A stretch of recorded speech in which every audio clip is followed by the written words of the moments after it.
Hello, this is Matt on the Moon Lambo channel. Is it dangerous to hold XRP?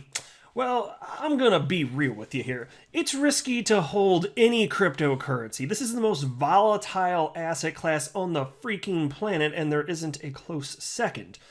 So, is it risky, dangerous, whatever word you want to use?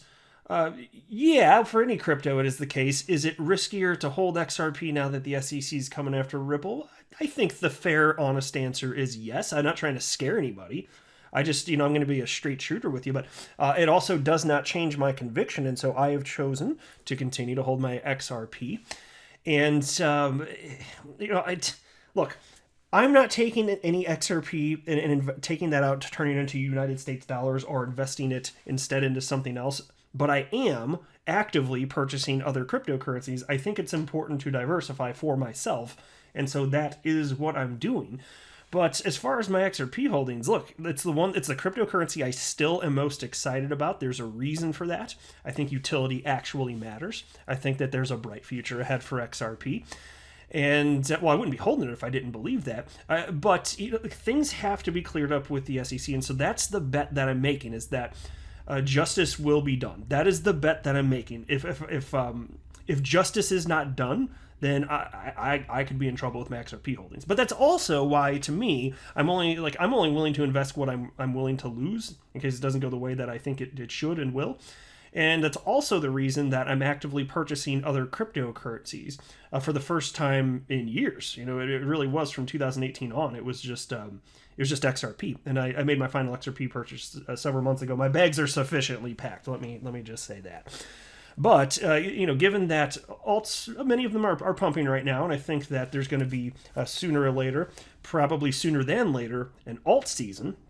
I'm just prepping for it and getting into some other projects, and maybe I'll talk more about that in detail in a future video. But that's kind of the way that I'm looking at it. So really, there are a couple articles on this topic that I wanted to share with you. Like, what can we expect? If we're all going to be real, yes, it's more risky, and I think you know it to your core. I just don't want to pretend like everything's all hunky-dory. It's not all always like puppies and ice cream and Skittles and rainbows and all that crap. Sometimes it's a little scary out there, and I'm just going to be real with you. But I do believe that there's reason to be optimistic. It is my humble opinion. So I've got this story from Blockchain News titled, "The Likelihood That Ripple Will Win the Legal Battle Against the SEC Over XRP May Be Promising." And I'm going to cover this one first from crypto media outlet U Today. As Cardano is about to surpass XRP, Charles Hoskinson weighs in on SEC lawsuit against Ripple. Now, I do want to be clear that I don't have a financial background of any kind. I am not offering financial advice, and you should not buy or sell anything because of anything that I say or write. Now, think about that for a moment. My name is Moon Lambo. Don't buy or sell anything because of anything I say or write, or else you are an idiot stick. No. Oh, man, I'm just having a little fun here. It's a good time here on the Moon Lambo channel. To be clear, though, like I feel like I need to mention this from time to time because there are a bunch of new subscribers coming aboard. Like, the reason my name is Moon Lambo is because I have a freaking sense of humor. I am aware it is a stupid ass name. Like, that was the goal. I wanted to have the stupidest name in the entire XRP community. I think mission accomplished, right? All right, so in this first piece, after being decisively toppled by Polkadot, Ripple-affiliated cryptocurrency XRP is now on the verge of being surpassed by Cardano, according to data provided by CoinMarketCap. And I covered that in my very last video, actually, my thoughts on potentially XRP continuing to get knocked down a few pegs. Check out the very last video if you want my thoughts on it. Suffice it to say, in the short term, I don't care, but there are a lot of reasons as to why, so feel free to check that one out. It's a hot jam. Now, last month, as reported by You Today, the struggling token slipped below Litecoin on Coinbase's delisting announcement, but it then managed to claw back some of its losses. If XRP were to drop below Cardano, it would be the first time in almost 7 years that the cryptocurrency leaves the top 5. Now, the SEC's complaint against Ripple, which was unveiled on December 22nd, has proven to be very polarizing within the industry. While some were convinced that it was long overdue, others started complaining that it would stifle innovation. Yeah, and this was amazing. Some of the even the maximalists out there, some of them recognized that this is a threat not just to Ripple and XRP, but the entire crypto space in the United States. And they're like, even some of the people you would least expect to speak out on behalf of Ripple or say good things about XRP. Some of them jumped out, like, for instance, Ryan Selkis. He does not like Ripple, does not like XRP, and he doesn't think that XRP is a security. He came out vocally, and so, like, kudos to people that are willing to do that, like, just to speak truth, But anyway, during his January 16th Ask Me Anything session, Cardano founder Charles Hoskinson had some words of praise for soon-to-be appointed SEC Chairman Gary Gensler, and here's a quote. "The thing I like about the appointment of Gensler is that he is competent. He's clearly a very smart guy, and he fully understands our industry to the extent that he taught MIT on our industry." Now then the piece continues. "Nevertheless, back in April 2018, Gensler explicitly mentioned that there was a strong case for classifying XRP as a security at an MIT conference. Hoskinson took a shot at the SEC's enforcement powers, noting that the securities watchdog still has too large of a hammer. He also suggested that it could have targeted only Ripple executives like Brad Garlinghouse and Chris Larson instead of punishing the retail crowd." And so here's a quote from Hoskinson. "For example, if the securities laws were slightly different, there could have been a reality where they could have punished Chris, Brad, without trying to say XRP is a security. And had they had this power, I think perhaps they would have chosen it because it would have been not only easier for them, but also not harm investors overall." And so as far as what's happening with Gary Gensler, who will end up being, it's been reported, the new chairman of the Securities and Exchange Commission, it is true that he said some not so great things about XRP being a security back in 2018. It's also true, though, that a lot has changed since then, because some of the problems he had is the level of decentralization and actual utility, and it's light years ahead of where it was even in 2018 when he made those remarks. So who knows? And even if it could be legally sufficiently argued, and that's an if, but if it could be argued sufficiently that XRP was a security even back then or earlier, well, it sure as hell isn't today. My God, Ripple controls 16% of validators on the network. They have no special permissions over the XRP ledger, period. Right? They simply don't. And there are so many developers building on top of the ledger, so many different use cases, more use cases even than in 2018. There's been so much development. It's been almost 3 years. A lot's actually happened. So as far as how we'd feel today, who knows? And I know there was that video that was circulating all over the XRP community where he called XRP a currency. But as much as people want to make it out to be like, yeah, there you go, he called it a currency, that means it's not a security. No, that's not what that means. He was using the word currency for the sake of that particular conversation. He even said that. If you watch the whole video clip, he's like, it's just for the purposes of this conversation. So I just want to be real about this stuff. Like, let's when there's something good that happens, let's celebrate it. And when there's something that is not good, let's be realists about it, because I'm a holder of XRP. I have put my real money into it, and I don't want to pretend that there's nothing wrong if there's something wrong. I want to be well informed so that I can continue to make informed decisions regarding my XRP holdings. And I'm still optimistic despite the scary stuff, but I want to remain informed even if there is bad news. So I hope that everybody listening can appreciate when I have stuff out there that's not all hypey. Like I report the good, I report the bad. It's just, do you as an XRP holder want to keep your head in the sand? I hope the answer is no. Seriously. Now there's this piece. The likelihood that Ripple will win the legal battle against the SEC over XRP may be promising. As the pre-trial court date between Ripple and the Securities and Exchange Commission is rapidly approaching, the outcome of XRP still remains uncertain. In the crypto sector, the market value of XRP may soon be overtaken by that of Polkadot. It actually did happen. As the SEC's lawsuit predicament triggered a dramatic drop in XRP's price. Not only that, but many coin exchanges have delisted or halted XRP trading on their platforms to avoid complications with federal securities laws and as the SEC alleges that the token is a security. With the lawsuit, the commission therefore accuses Ripple Labs of unlawfully raising more than $1.3 billion in unregistered securities offerings through XRP. Although the Securities and Commission is highly reputed in the U.S. financial sector and is attempting to regulate crypto assets as best it can, At the expense of overreaching and strong-arming institutions to comply with its rules, Ripple still has a huge chance of beating the suit. Yeah, no kid. And so, and I mentioned this in another video, but I was watching On the Chain Live YouTube channel, and attorney John Deaton was talking about this. It was a little over an hour and a half. I watched the whole thing live as it was happening. And it's just, the more you think through logically what is happening, the more infuriating it is. That's really effectively what John Deaton said, and I share the opinion. Like, when you realize functionally what's happening and how absurd it is, it can get your blood boiling a little bit. And so the thing that is most offensive, like off the top of my head, I reserve the right to change my opinion at all times, of course, but off the top of my head, the most repulsive, perhaps, thing about this is that the Securities and Exchange Commission actually presumably they still are, I don't know for sure, but they began running a node on the XRP ledger. So think about this.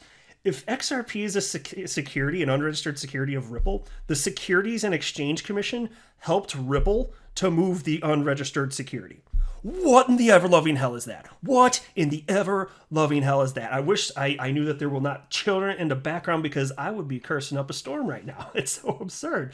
And so there was one person that told John Deaton, he mentioned this on the stream, he's like, I didn't buy XRP until I found out that the SEC was running a node, because to him it was like implicit verification that the SEC approves of XRP, which is not an unreasonable thing to conclude, right?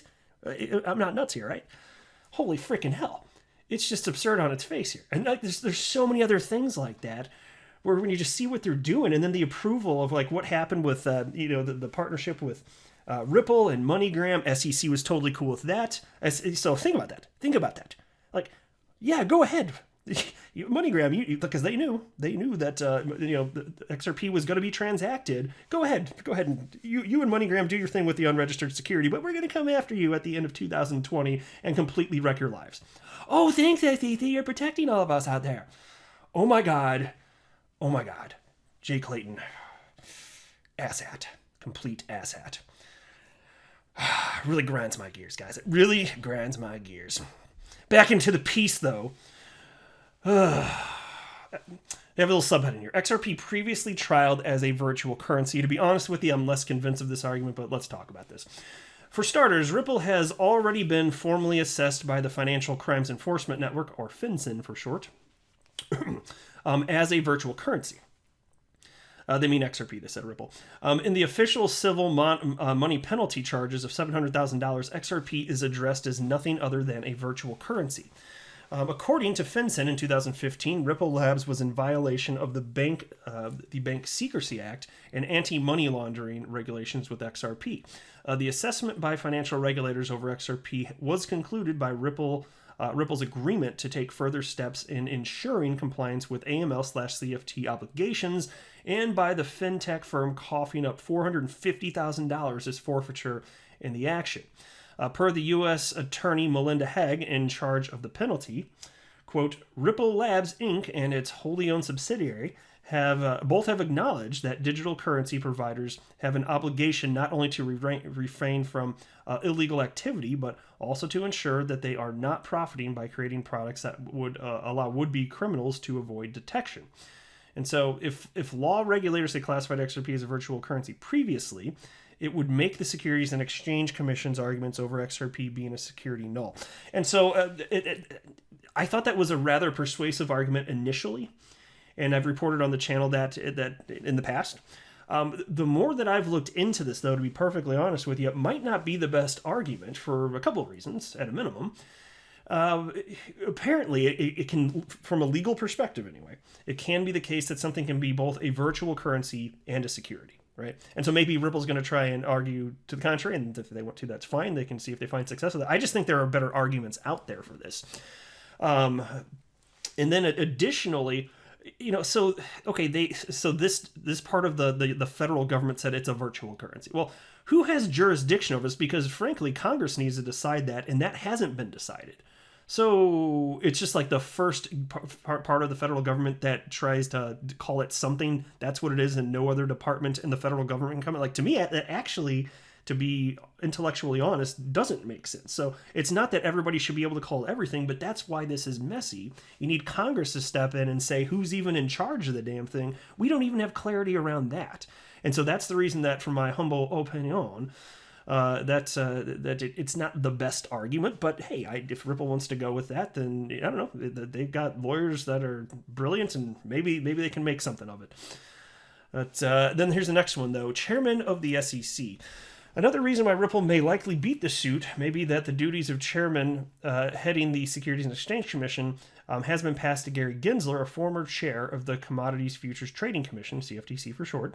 Gensler has been known to be very crypto-friendly, defining Bitcoin as a catalyst for change previously, while his colleagues were adamant on classifying cryptocurrencies as Ponzi schemes.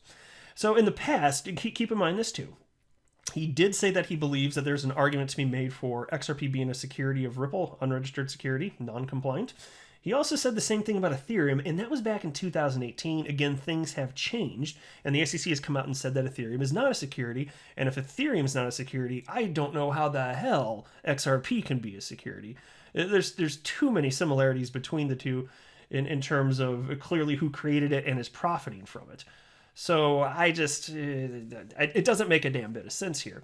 And so that's why I was saying earlier in the video, if they want to make the case that XRP was a security, a fine has to be paid, because frankly, even back then, it's not that Ripple was trying to be shady or anything. They were very transparent, but it wasn't clear what cryptocurrencies were back then. So if you want to go back and retroactively charge them, fine. If we can just settle this damn thing, okay, cool.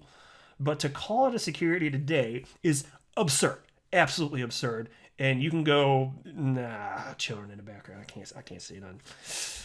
But I think you got the cut of my jib, did you not? Right? Then they go on to talk about some other things, including XRP operations outside of the U.S.